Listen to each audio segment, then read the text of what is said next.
किसी भी राजनीतिक पार्टी को दान देने की कोई लिमिट ही नहीं है। चुनाव के वक्त आपके दवा दारू का इंतजाम कर दिया, क्योंकि पार्लियामेंट में आने के लिए शिक्षा की जरूरत बिल्कुल भी नहीं है। जो नेता इनको वोटों से 2 दिन पहले देसी घुंघरू पिलाएगा, इनको वोट तो उन्हीं को देना है। कि ये राजनीतिक पार्टियां ना तो कुछ बनाती हैं, ना कुछ उत्पाद करती हैं, और हर बार की तरह चुनाव आयोग नोटिस जारी करने के अलावा कुछ भी नहीं करेगा। और सारी जानकारी सत्ताधारी पार्टी को दी जा रही है। बिक गई है गवर्नमेंट आपको। और इन राजनीतिक पार्टियों का पेट इतना बड़ा है कि पूरे देश को खा जाने के बाद भी इनका पेट भरने में नहीं आ रहा है।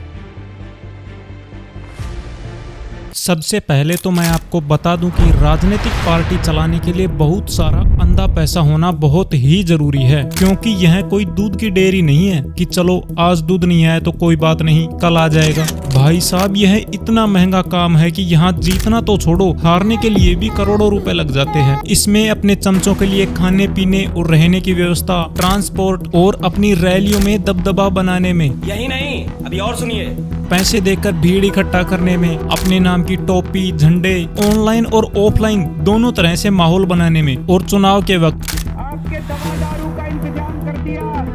इन सब पर अलग से खर्चा होता है। और यही पूरा माहौल नेशनल लेवल पर करना पड़ता है, जिसमें खर्चा बहुत ही ज्यादा हो जाता है। अब अगर मैं आखिरी लोकसभा चुनाव की बात करूं तो उसमें एक अनुमानित रिपोर्ट के अनुसार 1.20 से 1.35 लाख करोड़ रुपए खर्च हुए थे, जिसमें से 50% तो केवल बीजेपी ने ही खर्च कर दिए थे। यही कारण है कि चुनाव पर खर्च करने के मामले में भारत दुनिया में नंबर 1 पर आता है। यही नहीं, अभी और सुनिए, और वहीं शिक्षा पर खर्च करने के मामले में हम 62 रैंक पर आते हैं। क्योंकि पार्लियामेंट में आने के लिए शिक्षा की जरूरत बिल्कुल भी नहीं है। अब चाहे आप ही बाबा जी बन जाओ, आपको भी इस देश की जनता सर पर उठाकर नेता बना देगी। और अब मैं अगर तुमको एक्चुअल रियलिटी बताऊं तो तुम बुरा मान जाओगे। रियल लाइफ में मिडिल क्लास को कोई मतलब ही नहीं है, क्योंकि ये भूखे भी नहीं मरते हैं और सेविंग भी नहीं कर पाते हैं। क्योंकि जो नेता इनको वोटों से 2 दिन पहले देसी घुंघरू पिलाएगा, इनको वोट तो उन्हीं को देना है। लेकिन सोचने लायक बात तो यह है कि ये राजनीतिक पार्टियां ना तो कुछ बनाती हैं, ना कुछ उत्पाद करती हैं, ना ही इन्होंने कोई बड़ी खोज की है। कहीं ये लोग अपनी जमीन को बेच कर तो राजनीति नहीं कर रहे हैं। अगर कोई राजनेता ऐसा काम कर रहा है तो इन सब राजनीतिक पार्टियों के पास ये पैसा आ कहां से रहा है, जो खत्म ही नहीं हो रहा है। ऐसी मशीन लगाऊंगा, इस साइड से आलू घुसेगा, उस साइड से सोना निकलेगा। रुको, मैं बताता हूँ। इनके पास एक ऐसा खजाना है जिसका पैसा कभी खत्म ही नहीं होता है। वो आपका पैसा है। क्या बात कर रहे हैं?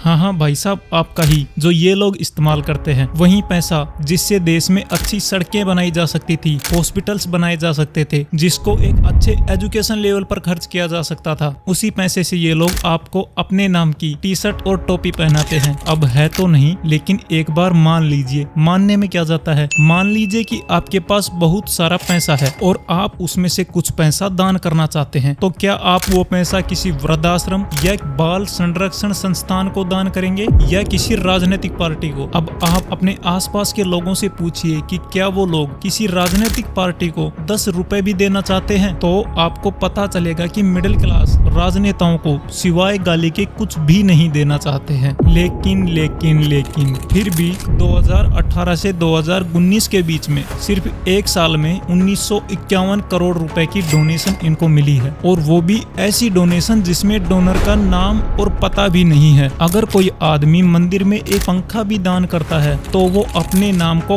काले संगमरमर के पत्थर पर अंग्रेजी के बड़े अक्षरों में लिखवाता है। और यहाँ बिना किसी क्रेडिट के लोग करोड़ों रुपए दान किए जा रहे हैं।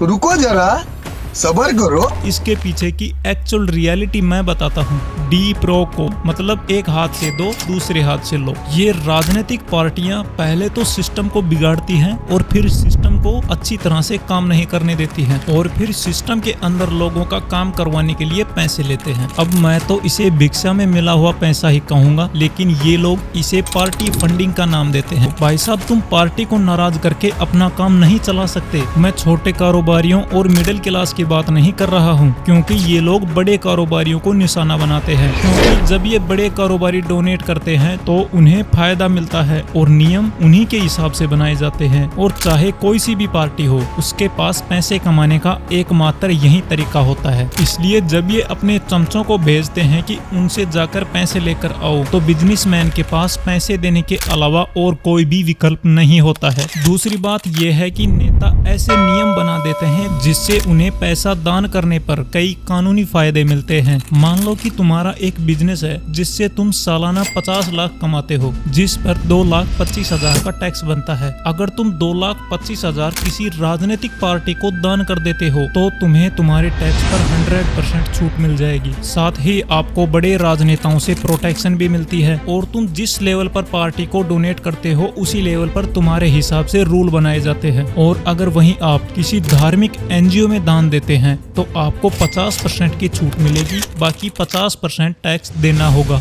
और कोई भी फायदा नहीं मिलेगा। क्या कारण है हिंदुस्तान का रुपया पतला होता जा रहा है? किसी भी राजनीतिक पार्टी को दान देने की कोई लिमिट ही नहीं है। लिमिट बस नेताओं पर होती है। आप किसी भी पार्टी को जितना चाहे डोनेशन दे सकते हैं, फिर पार्टी तय करेगी कि कितना खर्च करना है और किस राजनेता पर खर्च करना है। और अब अगर चुनाव आयोग की माने तो चुनाव आयोग के अनुसार कोई भी राजनेता 70 लाख से ज्यादा खर्च नहीं कर सकता है। लेकिन वास्तविकता यह है कि इतनी रकम में तो कोई पार्टी टिकट भी नहीं देगी। आप जीतने की बात तो भूल ही जाओ। लेकिन वास्तविकता यह है कि नेता जितना चाहे खर्च कर सकते हैं और हर बार की तरह चुनाव आयोग नोटिस जारी करने के अलावा कुछ भी नहीं करेगा। अब हमारा संविधान कहता है कि एक नेता को पूरे देश के लोगों तक पहुंचने के लिए पैसा चाहिए, अपनी बात रखने के लिए, अपने मैनिफेस्टो में लोगों तक पहुंचने के लिए। क्योंकि ऐसा हो सकता है कि कोई अच्छा राजनेता हो लेकिन पैसों की कमी के चलते उसकी बात देश के लोगों तक नहीं पहुँच पा रही हो। इसलिए हमारे संविधान में फंडिंग की अनुमति दी गई है। लेकिन ये नेता लोग इस पैसे का इस्तेमाल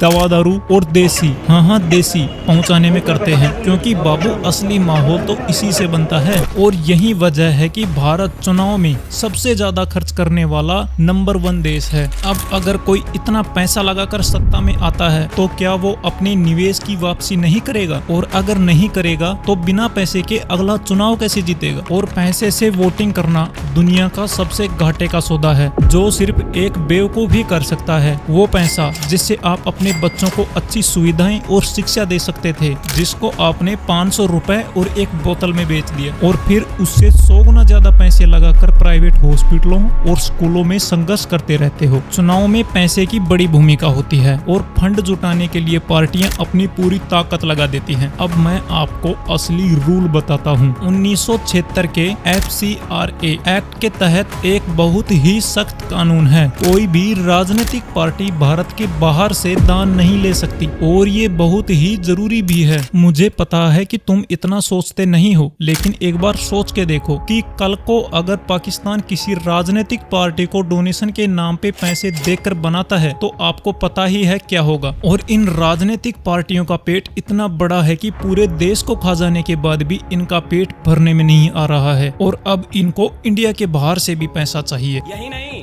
अभी और सुनिए। इंडिया में शिक्षा की नहीं भिक्षा की जरूरत है। अमेरिका क्या कहता था? क्या हो तुम? आज हम कहते तू क्या है बे? हमें। लेकिन अब मैं आपको बताऊंगा कि ये डोनेशन का मामला चलता कैसे है। 2017 से पहले अगर आप किसी भी पार्टी को 2000 रुपए से कम की डोनेशन देना चाहते हैं तो आपको कोई भी डिटेल देने की जरूरत नहीं थी, क्योंकि इसमें काला धन जुड़ा हुआ था। 90% से ज्यादा डोनेशन सिर्फ नगद में होते थे। आपने तो सुना ही होगा कि चुनाव के वक्त में कई बार कैश पकड़ लिए जाते थे और फिर ऐसे माहौल में नेताओं के लिए नगद के साथ काम करना बहुत ही मुश्किल हो गया था। और अब गोदी जी मार्केट में आ चुके थे। इन्होंने एक नया ही लूप होल निकाल लिया और फिर 2017 में इलेक्टोरल बॉन्ड शुरू किए गए और हमारी गवर्नमेंट ने कहा कि इससे पारदर्शिता बढ़ेगी, काला धन खत्म होगा। इलेक्टोरल बॉन्ड है तो आपको ट्रेल मिल रहा है मनी का कि किस कंपनी ने दिया, कैसे दिया, कहाँ दिया। जाएगा। और मोदी जी ने इसमें आपके लिए एक स्पेशल व्यवस्था की है। इलेक्टोरल बॉन्ड 10,000, 1 लाख, 10 लाख, 1 करोड़, 10 करोड़ के होते हैं। मतलब अगर आप किसी भी राजनीतिक पार्टी को दान देना चाहते हैं और अगर वो 2,000 रुपए से कम है तो आप नगद दे सकते हैं। लेकिन अगर आपका डोनेशन 2,000 रुपए से ज्यादा है तो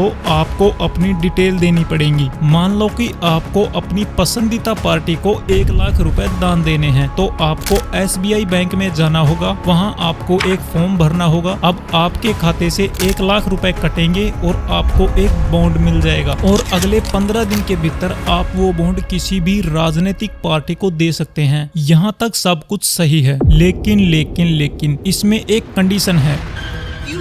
क्या हुई? सरकार कहती है कि बॉन्ड में उस शख्स का नाम नहीं होगा जिसने बॉन्ड लिया है, मगर कोई भी राजनीतिक पार्टी ये नहीं जान सकती कि किसने कितना और किस पार्टी को डोनेशन दिया है। क्या बात कर रहे हैं? लेकिन दिक्कत तब आई जब एक टीम ने इस बॉन्ड को लैब में टेस्ट करवाया और उसमें एक अल्फा न्यूमेरिक कोड निकला। वाह मोदी जी वाह। कि KYC बैंक कर रहा है और हमारी सारी जानकारियां बैंक के पास होती हैं और सरकार चाहे तो कभी भी यह जानकारी बैंक से ले सकती है। अरे भाई साहब रुको, मैं समझाता हूँ। अगर आपके सामने ऐसी स्थिति आ जाए कि आपको 2 लोगों को रिश्वत देनी है और उसमें से एक को पता चलता है कि रिश्वत कौन दे रहा है और दूसरे को पता नहीं चलता, तो आप किसको रिश्वत देंगे? ठीक वैसे ही हालात उन लोगों के साथ भी हैं जो डोनेट कर रहे हैं और इस छोटे से लूप होल की वजह से सिर्फ वही पार्टी फंडिंग पा रही है जो सत्ता में है। वाह मोदी जी वाह। मैं ये बातें यूं ही नहीं कह रहा हूँ। ADR की रिपोर्ट के मुताबिक 2018 से 2019 के बीच में 6,000 करोड़ रुपए के बॉन्ड बेचे गए। इसमें से 95% बॉन्ड का पैसा सत्ताधारी पार्टी को मिला है। ये गड़बड़े बाबा। सरकार कह रही है कि इससे काला धन खत्म होगा, लेकिन RBI और चुनाव आयोग कह रहे हैं कि इससे काला धन और बढ़ेगा। अब इस पर ये टपरी नेता बोल रहे हैं कि RBI इलेक्टोरल बॉन्ड को समझ नहीं पा रहा है। जब ये समझेंगे तभी इसे मानेंगे। अभी बता दे भाई। ये 8वीं 10वीं फेल नेता जिनको मेरे देश का राष्ट्रगान तक अच्छे से नहीं आता है, जो आज भी चांद को अपना मामा समझते हैं, ये लोग RBI को फाइनेंस का फंडा समझा रहे हैं। अरे बाप रे, ये तो धोती खोल रहा है। इससे बड़ा मजाक तो यह है कि इलेक्शन बॉन्ड्स ज्यादातर चुनाव के लिए होते हैं। इलेक्शन कमीशन ही चुनाव में सब कुछ अप्रूव करता है और इलेक्शन कमीशन पहले से ही कह चुका है कि यह सही नहीं है। अब असली सवाल यह है कि इसे अप्रूव किसने किया। और अब आप, हाँ आप ही इस पूरे प्रोग्राम को ध्यान से देखें तो पता चलता है कि असली में जनता से सब कुछ छुपाया जा रहा है और सारी जानकारी सत्ताधारी पार्टी को दी जा रही है। ये बिक गई है गवर्नमेंट। अब गवर्नमेंट में कुछ नहीं है। और वहीं अगर कोई आदमी अपनी आमदनी छुपाता है तो ये उसके घर नोटिस भेज देते हैं। जब तुम इतने ही दूध के धुले हुए हो तो इतना पैसा ले रहे हो तो अपनी डिटेल क्यों नहीं दे देते? हिपोक्रेसी की भी सीमा होती है। और जब मोदी जी से पूछा जाता है तो मोदी जी अनुच्छेद 21 के तहत जीवन के अधिकार का बहाना बनाते हैं। कहते हैं जो व्यक्ति दान दे रहा है वह खतरे में हो सकता है, इसलिए डोनेट करने वाले की पहचान छिपाई जाती है। सुप्रीम कोर्ट ने कई बार कहा है कि जब सार्वजनिक हित का मामला हो तो सूचना का अधिकार सबसे ऊपर होता है। आप लोग मुझे गलत समझ रहे हैं। आपको गलतफहमी हो रहे हैं। आपको गलतफहमी हो रहे हैं। आपको गलत